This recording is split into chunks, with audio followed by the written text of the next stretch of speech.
70 साल की एक बुजुर्ग महिला डीएम साहब के पास अपनी एक चिट्ठी लेकर आई है। सभी लोग लाइन में लगे हैं। धीरे धीरे सभी का नंबर आ रहा है। फिर उस 70 साल की महिला का जब नंबर आता है तो डीएम साहब उसकी पर्ची पढ़ते हैं। उसकी जब चिट्ठी पढ़ी जाती है तो डीएम साहब की आंखें नम हो जाती हैं और उस बुजुर्ग महिला की तरफ डीएम साहब दुख भरी नज़रों से देखने लगते हैं और कहते हैं कि माँ जी, क्या आप सच में ही इतनी दुखी हैं? तो वो बुजुर्ग महिला कहती है कि हाँ बेटा, मैं इतनी ही दुखी हूँ। अगर तू मेरे दुख हर ले तो तेरा राम भला करेगा, तेरी बड़ी लंबी उम्र होगी। जब डीएम साहब उस माँ के मुख से इन शब्दों को सुनते हैं तो कुर्सी से खड़े हो जाते हैं और उन माँ जी को गले लगाकर शांति से बिठाते हैं। दोस्तों, आखिर क्या माँ जी उस चिट्ठी में लेकर आई थी? क्या उसमें ऐसा लिखा था? क्या उसे ऐसी परेशानी थी? किस चीज़ से वो इतनी डरी हुई थी? और डीएम साहब क्या उनकी बातों का निवारण करते हैं या नहीं करते?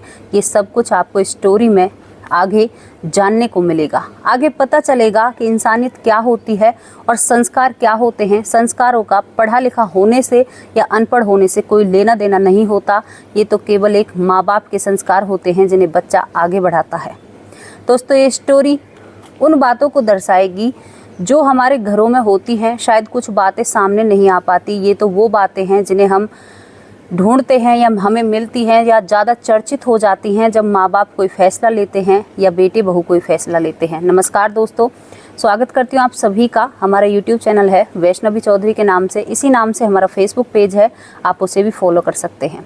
आज की जो कहानी है दोस्तों, एक बुज़ुर्ग महिला से शुरू होती है। बुज़ुर्ग महिला जब उन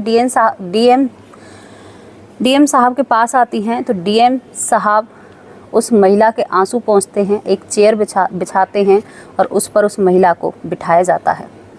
माँ चेयर पर बैठ जाती है और डीएम साहब उसके आंसू पोंछते और कहते हैं कि माँ, आपने खाना खा लिया? तो वो 70 साल की बुज़ुर्ग महिला कहती है कि नहीं बेटा, अभी मैंने खाना नहीं खाया। तो डीएम साहब अपने से नीचे के अधिकारियों से कहते हैं कि भाई जल्दी से माँ के खाने का अरेंज करो। तो यहाँ पर माँ कहती है कि नहीं बेटा, रुको, तुम पैसे क्यों खर्च करने, मैं अपना लंच घर से लेकर आई हूँ। तो वो बुज़ुर्ग महिला अपने थैले में से वो लंच निकालती है तो उसमें 2 रोटी सूखी हैं जिनमें शायद घी भी नहीं लगा है। जब डीएम साहब देखते हैं तो बड़े दुखी और परेशान हो जाते हैं। तभी कहते हैं कि माँ रुको, आप ये लंच नहीं खाओगे। डीएम साहब अपना लंच निकालते हैं और उस माँ जी के सामने रख देते हैं। माँ जी को अपना लंच खिलाते हैं और खुद रूखी सूखी रोटियाँ जो माँ लेकर आई है उन्हें खुद खा लेते हैं। खाना खाने के बाद माँ जी की तसल्ली करने के बाद अब डीएम साहब कहते हैं कि माँ, अब आप अपनी पूरी बात बताइए, क्योंकि चिट्ठी में आपने आधी अधूरी बातें लिख रखी हैं, मुझे पूरा सच जानना है। तो वो 70 साल की बुजुर्ग महिला कहती है कि बेटा, मेरा नाम श्यामवती है, मेरे पति का नाम किशन सिंह था।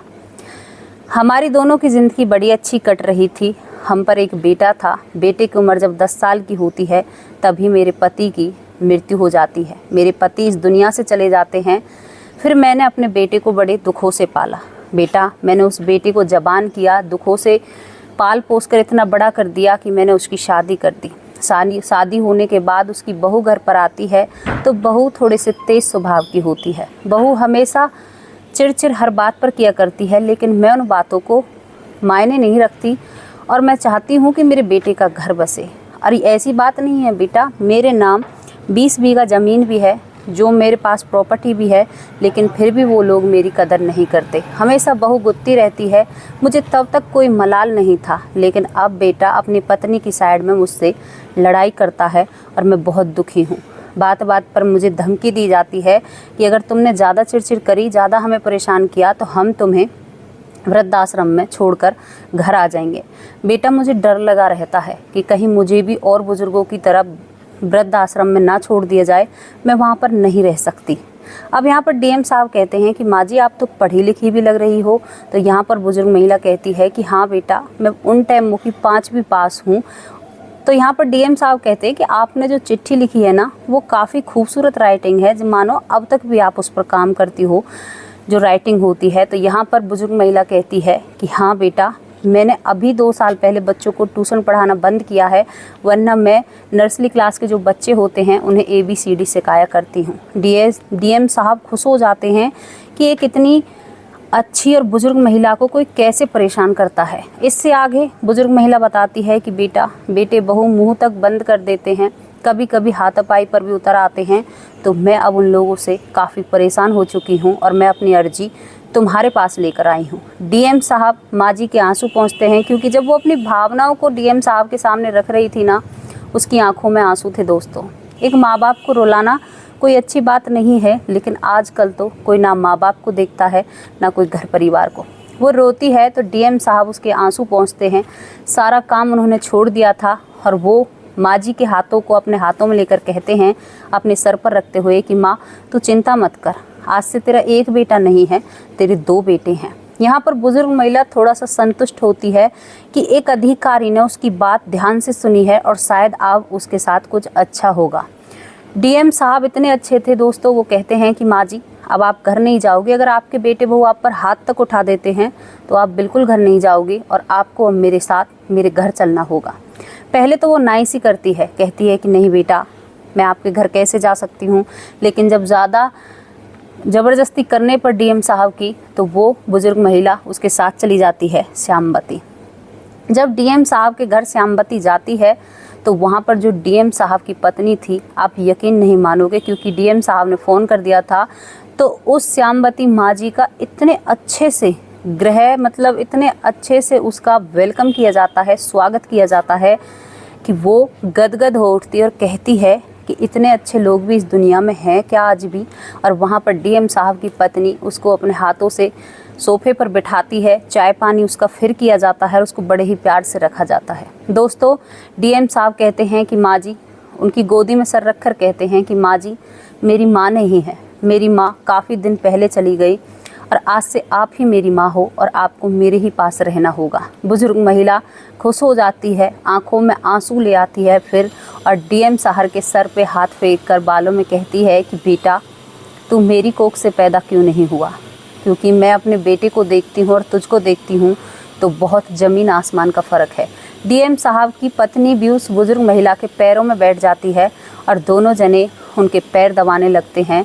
वो बुजुर्ग महिला अपने आप को संभाल नहीं पाती है और बहुत ज़ोर ज़ोर से रोने लगती है और कहती है कि भगवान से दुआ करूँगी कि अगले जन्म में तेरे जैसा ही बेटा मेरा होना चाहिए। दोस्तों, यहाँ पर डीएम साहब माँ जी का कमरा तैयार करते हैं और वहाँ पर उनको रखा जाता है और एक माँ से भी बढ़िया उनकी देखभाल की जाती है।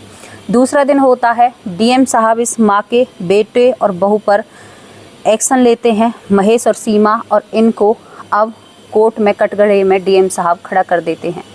वहाँ पर सुनवाई होती है, वार्तालाप चल रहा है। तभी डीएम साहब कहते हैं कि तुम ऐसे क्यों हो। तो वहाँ पर ये दोनों बेटे बहू, क्योंकि वहाँ पर डीएम साहब इस 70 साल की श्यामवती को भी अपने साथ लेकर जाते हैं, माँ जी को, और वहाँ पर जब आमने सामने मुकाबला होता है तो बेटे बहू अपना पक्ष रखते हैं। बेटे बहू कहते हैं कि आपको नहीं पता है सर, ये माँ हमें बहुत परेशान करती है, हमारे साथ ऐसा करती है वैसा करती है। जज साहब भी ये बातें सुनते रहते हैं। तो यहाँ पर बेटे बहू जब सफाई दे रहे हैं तो बुजुर्ग महिला कह देती है कि नहीं, ये मेरे साथ बहुत गलत करते हैं और शायद ये ज़मीन की भी मुझे धमकी देते हैं कि वो ज़मीन हम तुमसे छीन लेंगे।